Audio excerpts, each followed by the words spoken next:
is Talk of the Town, a weekly program featuring community events happening in and around Northeast Michigan, with your host, Nancy Smitham, and get the latest from Alpena Community College with Dr. Don McMaster. And now, today's Talk of the Town. Good morning and welcome to Talk of the Town. I'm Nancy Smitham. My first guest today is Mike Mahler from the Alpena Area Chamber of Commerce. Hi, Mike. Hey, how are you, Nancy? Happy New Year. Happy New Year to you. So as Economic Director of the Chamber of Commerce and for all of our area, you've got the perfect job. I do. I get to cover Alpena and Presque Isle both. So we have a contract with Presque Isle County so that I could do for them what same thing I do here in Alpena. So it's wonderful. I get to drive between Alpena, Rogers City, Onaway, all pretty parts of the country. No traffic, lots of animals. It's gorgeous and lots of beautiful scenery along the way. So. You know, and last week when I taped, I had someone from Huron Humane Society and someone from the Boys and Girls Club, and we talked about how generous our communities are. Giving Tuesday and all the donations that the Boys and Girls Club have gotten, and Huron Humane Society and all the other wonderful entities in our community. This money just keeps coming forward. What a great community to live in. You know, it's funny you mentioned it. I know I'm not here to talk about, I serve on a foundation board. I've been on it for 16 years, and I think last quarter we gave out well over $125,000. I mean, checks we physically dispersed for great worthy projects in our community, like the Boys and Girls Club you just mentioned. And it's funny because I know there's a lot of needs out there, and yet a lot of people don't necessarily pursue our foundation. I know. Either because they want to save the money for others who they view have a greater need, which is really cool. I mean, you know, some of the grant programs that target, that the organization I'm part of, that helps support small businesses through this COVID crisis. I was reaching out to small business owners who I thought might have been struggling and just said, hey, there's an opportunity here for you to maybe find some funds to kind of help you through this crisis if you're having a crisis. And I think it's exactly to your point. People said to me, you know what, I'm not doing great. You know, we're definitely hurting, but I know there's greater hurt out there from other business owners, and I'd rather let that money be there for them rather than me take it, because I don't need it as bad as probably some other folks do. And I'm thinking, rather than just like, hey, there's an opportunity for me just to take some money because it's free, there's people who are considerate enough to say, you know, I'm not hurting enough to want to pursue this, so I'm going to let other people have it or leave it there for them. So again, I think it speaks well to this community of ours. It does. You know, that's awesome because there really wasn't a ton of paperwork that you had to do to get that money. No. It was pretty phenomenal. It was. And I mean, it went to a lot of good places in our community and was very well used. Yeah, you know, I'm really, you know, there haven't been that many businesses that we've lost through this entire crazy, you know, almost 2-year period now. I know there's been some small businesses that certainly have hurt. A lot of businesses have been hurt, but in terms of closures and businesses that have folded up, we've lost a few, but it hasn't been as dramatic as people might have guessed at the outset of this problem. No, we have businesses who were kind of on hold for a while, and now they're open and they're viable and they're doing business in our community, and looks like they're going great guns. Yeah, I would agree. And some actually have done quite well. Right? Who'd have thought? Some businesses actually have had some of their best years in the COVID crisis. And, I know. And on the surface, you might not have ever guessed that, right? And you know, sad parts are like fast food restaurants probably will never open their lobbies again. And you know, for us, that's bad if you want to run in and use the restroom when you're traveling. Exactly. But I mean, they don't have to hire someone to clean the restrooms. They don't have to have that additional staff. It's one less thing they have to worry about. But yeah, you're right. Try to go into a fast food restaurant in Alpena during lunch hour or dinner hour. I mean, the lines are tremendous. So that's a good thing. Yeah, it is. The drive-thrus, I'm amazed. I know. You drive down Chisholm at lunchtime and just look at the McDonald's and 2 lanes, and it's still. I know, and they're down the street. Yeah. You know, and one good thing that has come out of COVID, if there is anything good, is how people have thought outside the box. You know, things that they've done. Look at Friends Together, who's going to be our next guest. They did a drive-through event to raise money for a van, and they raised the money for the van and then some. So, wonderful. You know, who would, I mean, they thought outside the box. They thought, we need this money, we need a new van, what are we going to do? So they did that, and they raised money, and they've done other events like that. Art in the Loft does their kits now, and they do Zoom and online. They're getting more people signing up for classes if they can be in the comfort of their own home and do a cooking class or an art class than they had before. You know, I remember when Red Brick Tap and Barrel first opened, felt bad for them because they opened and then they're shut down. And so they got, adapt or die, right? And That was one of the businesses I was referring to. Yep, so they adapted and they decided to sell basically kits. Yeah. And my wife, I'm by no stretch of a techie person, but we bought one of the kits one night and then followed them along and prepared the meal in real time as Kevin was preparing the meal and his wife kind of narrating, and I'm sitting there trying to keep up, and it was great. It was great, and so it was fun for us, and it worked real well. And I gave them kudos for having folks like me who are watching, trying to keep up, knowing that sometimes we're not, it's not as maybe. I don't know. They chop like. Yeah, I'm like, what did they say again? What did they set the temperature at? Or how high is the flame? They repeated it enough so guys like me who are focused on one thing could still not fall too far behind. So they did it well, and like I said, adapt or die, and they made it through. Well, we want to talk a little bit before haven't got much time left, but I want to talk about what's happening with your organization. What can we expect to see in the new year? Yeah, so there's a lot of money out there. Don't know all the details yet, but there's still a lot of ARPA funds left from the federal government that are being processed through the state right now. Okay. And so one of the things that's on my radar is there's a potentially $100 million pool of funds going to be made available for development purposes. Okay. To help offset some of the effects of COVID. And so I've been privy to a couple of calls with that here recently, figuring out how Alpena and or Rogers City, Presque Isle will play into this funding, but it's something that clearly is the economic development organization for this area, and they want the funds to be dispersed throughout the state. So in some manner that's equitable, and so they reach out to organizations like ours to make sure that we can either get it on our radar or make sure that people who are contemplating things in our area that could benefit from these programs are made aware of them through us. And so working on that, and then I guess just last week I was on a call. A newly formed entity in Michigan, the Office of Rural Development, is going to focus, time and energy on the 21 counties of northern Michigan, below the bridge, and then the UP. A lot of those resources are not so readily available that the state has for businesses in those kind of far reaches of the state, and so they've formed an office. The governor has. They're hoping to codify it so that this office will live on past their administration. And so I was glad to be part of a kickoff call, knowing that they're, again, bringing resources. Matter of fact, I was invited to the call, didn't know the governor was going to be on the call. It was a small group of people and, a Zoom call. And I'm like, well, there's the governor and the MEDC, CEO. And anyways, it was great. So again, I'm grateful for the fact that there's recognition that sometimes places that are further away from Oakland County and southern Michigan don't get maybe the time and attention we need and deserve as taxpayers. So anyway, I'm excited about that as well. It all bodes well for our area. Okay, so we're almost out of time. So what's the best way for people to reach you to talk about any funding that you may have available or anything you can do to help them? Yeah, call me at the chamber office. Reach out to me. I got business cards all over. If they call the chamber office, they can get hold of me, and then always ready to assist. Okay, thank you again, Mike. Happy New Year. Happy New Year to you. Thank you very much. Thank you. I'll be right back with Judy Burns from Friends Together following these messages. Welcome back, and as promised, my last guest today is Judy Burns from Friends Together. Hi, Judy. Hi there, Nancy. Happy New Year, and congratulations on 25 years of Friends Together. Thank you. That's amazing. It was a milestone, and we're so proud of it. You should be. Mm-hmm. So where are we now with support groups and everything with COVID and face-to-face and all that stuff? Right. Well, COVID has been the big challenge. Other than the cancer issue, our groups continue to meet, and we do by Zoom, and also small intimate groups that require masking and social distancing. What we have found, especially the last 6 months, folks need to be together, and we try to provide an environment that's safe and comfortable and allow them to continue that bonding that's so crucial. So the support groups are doing well. We are advancing south. We are going to start a support group in Tawas in April.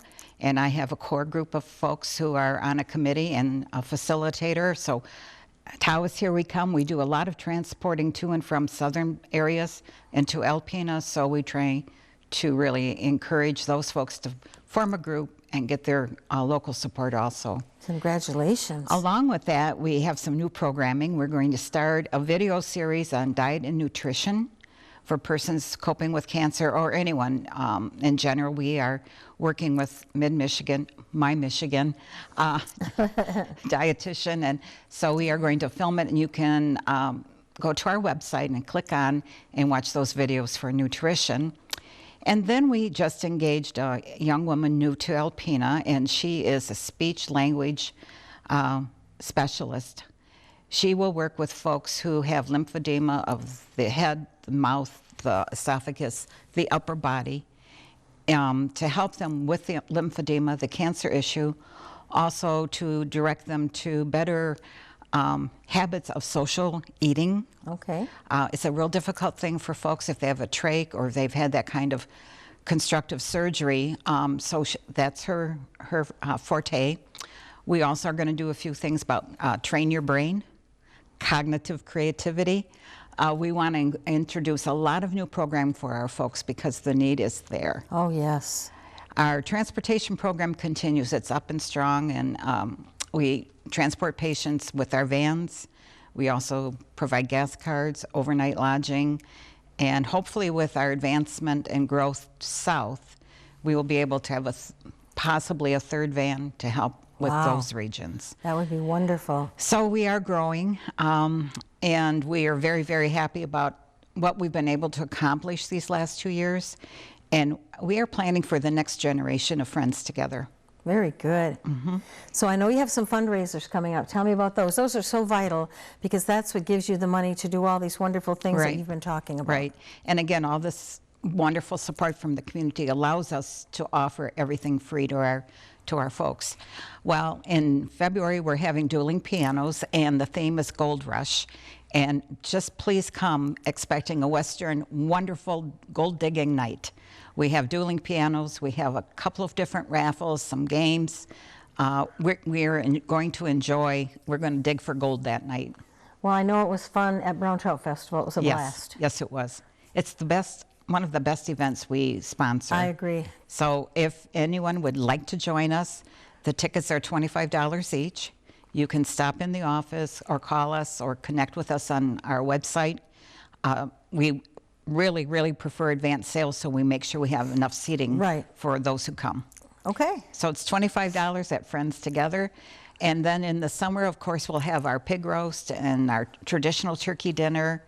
Also in February, there's the Dave Hillert ice fishing event on Hubbard Lake in memory of Dave Hillert.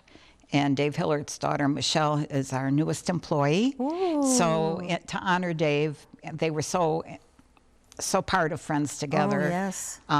We encourage everyone to go out fishing. Perfect. Now, what about your bowling event? Will that be over? The bowling event is in January, and we have room for two more teams. Wow. So please, if you like to bowl, it's a fun night. We have prizes and pizza and soft drinks, so everyone just come out and have fun. It's one of the most fun events that happens in the winter in Alpena. And it's a nice family couple event to come together. Okay, and I do believe we have enough time to talk about your support groups, which different ones they are and where and how they're meeting. Sure. Tuesday evenings is our Tuesday night live group, and again, it's by Zoom or right at Friends Together. Wednesday morning is our Guys Like Us group. It's all men, and we can Zoom that meeting, or you're welcome to come in 10 to 12. Also on Tuesday afternoon, we have Mindful Movement, which is gentle yoga for women going through a cancer experience. Wednesday evening is our WOW group, and that's for gals only. And Tuesday mornings are our grief support group called Good Grief. We are beginning that one again. We just, our facilitator had to back off because of family concerns and responsibilities. So our Tuesday morning Good Grief group is back up and running in February. Okay.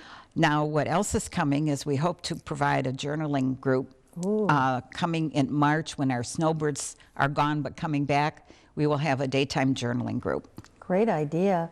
And so, Judy, it's just so important that anyone going through cancer, whether you're the loved one or if you're the patient or a family member, it's so important that you reach out and get that support because you're not alone then. You're not alone in your journey. And the person that's sitting in that chair has been there and done that, or they're going through the same thing you're going through. So that likeness is really supporting and comforting. Yes. The big message is you don't have to go through this journey alone. We're here for you, and we understand because we've walked We've walked that path. Yes. And for all of our community members, just reach out to yourself and to others, and please encourage them to walk through our doors. They're always open. You always get if not a real embrace, at least a loving welcome, because we want you with us. All right, and what are your hours currently?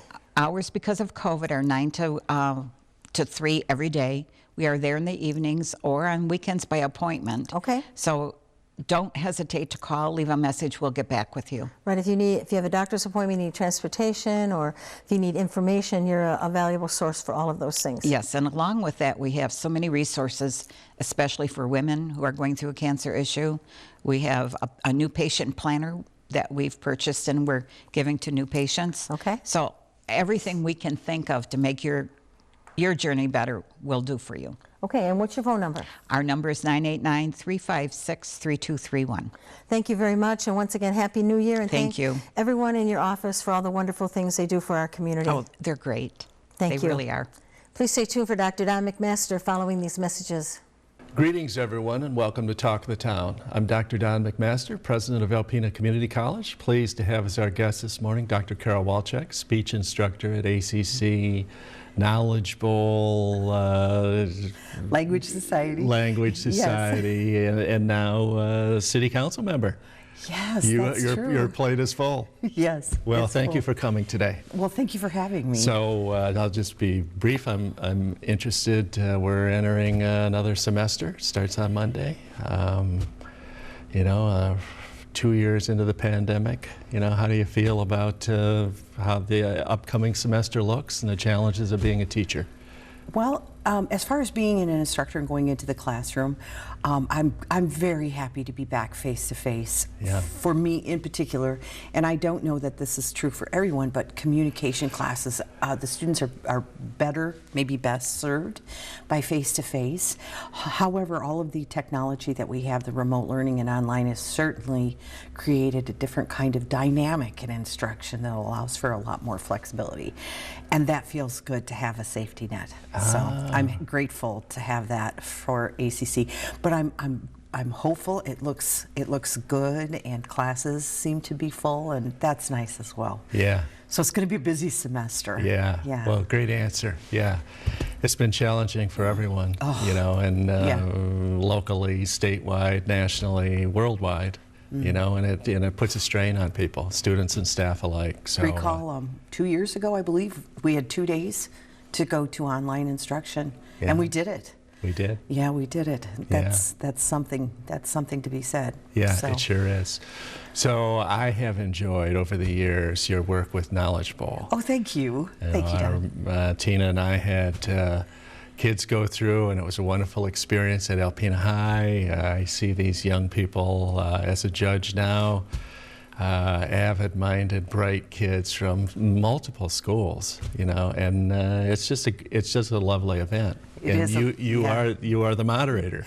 I am. After COVID, the initial hit, and Knowledge Bowl restarted, I was just asked to come back as moderator, and I thought, you know what? I would like to do that again, just because what a nice tie between high school students who are going to college.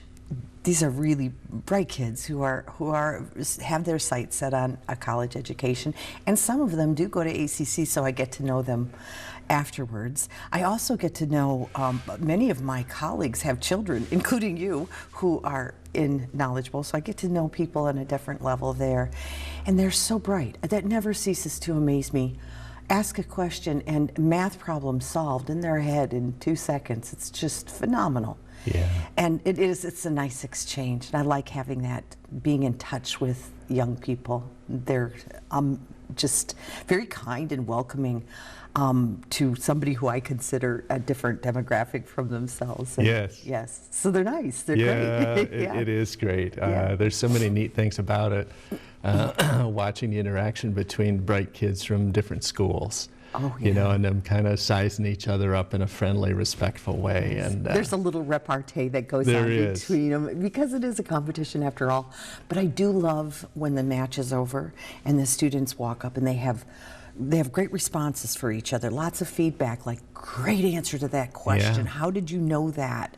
And they respond with, well, we studied this in this class, and what class is that? So they exchange a lot of information as well. They do. Which is nice to see. But it's their friendliness with each other, and it's all in a good spirit kind of way. Absolutely. And you're right, these are extraordinarily bright kids for the most part, and they are clearly set for college. And in some cases, they are already in college with us. That's true. Through dual enrollment in early college. These are programs that extend out across Northeast Michigan. And I'd like to give a plug to those coaches. They are also just phenomenal. They come in and this is what we're going to do today, and here are some techniques and strategies. Really, and they have to be dedicated to this. Yeah, they're into it. They really are, and they've done it, some of them, for years. That's also, they deserve some kudos for their work as well. Absolutely, absolutely. And I'd be remiss if I didn't say the Alpena Community College Foundation is offering scholarships to, and not small ones, to the members of the winning team. That's right. If they come to ACC, of course, and to members of every team on a smaller level. So this is good news that we need to get out, and it just demonstrates. I mean, you're pulling teams from as far south as is Standish involved? Yeah, Standish. That's true. Standish Sterling. And way up to the north and to the west. I mean, you're capturing from a long ways off. A team from Roscommon has got a phenomenal team.